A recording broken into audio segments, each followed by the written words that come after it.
Bugün Bakıda 18-ci Beynəlxalq İnşaat 4-cü istilik havalandırma, kondisiyalaşdırma sistemləri, su təchizatı, sanitariya və 5-ci yubiley Xəzər Beynəlxalq Mühafizə Təhlükəsizlik və Xilasetmə Vasitələri sərgisi işinə başlayıb. Hər üç sərgidə dünyanın 31 ölkəsindən 455 şirkət qatılıb. 18-ci Baku Build, bu il Qafqaz regionunda təşkil edilən ən böyük sərgi kimi qiymətləndirilir. Mütəxəssislər deyir ki, istehsalçılar məhsullarını Xəzər regionu bazarına çıxarmaq üçün sərgidən səmərəli platforma kimi istifadə edə bilərlər. Ekspozisiyanın əsas hissəsini yerli şirkətlər təşkil edir.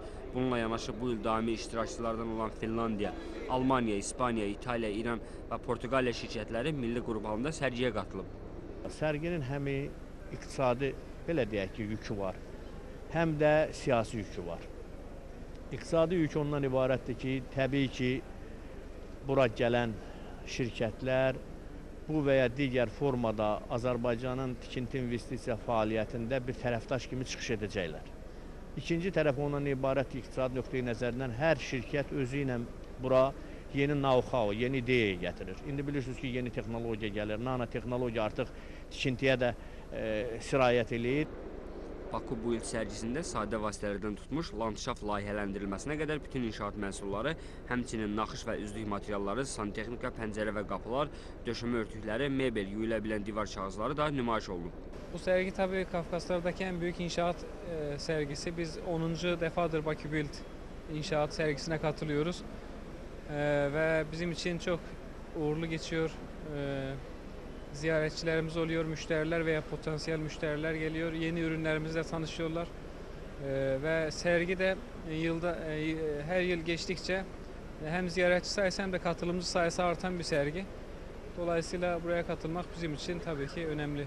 Biz tikinti sektorunda ağac məhsullarının demək, təminatı ilə məşğuluq, ölkəyə gətiririk. Dünyanın bütün ölkələrindən, Avropadan, Afrikadan, Cənub Amerikadan, Uzaq Şərqi Asiyadan, Avstraliyadan, hər yerdən gətiririk.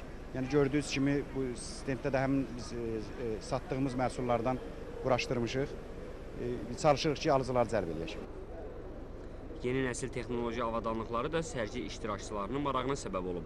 Xüsusən istilik sistemləri, izolyasiya materialları, daşına bilən saunalar, hovuz aksesuarları, qızdırıcı qurğular diqqət cəlb edib. Böyük məkanlar üçün qızdırıcı sistemlərdir. İndi yeni nəsil sistemlərdən fərqli olaraq ən yeni texnologiyalardan biridir. İndi hal-hazırda istifadə etdiyimiz kombilərdir, qazanxanalardır.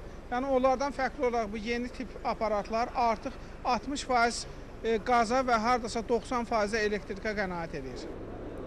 Hər üç sərgi çərçivəsində seminarlar və ustad dərslərinin keçirilməsi nəzərdə tutulub. Sərgi öz işini oktyabrın 20-sində başa vuracaq. İlqar Qulusoy, Ramil Məmmədov, Lider TV.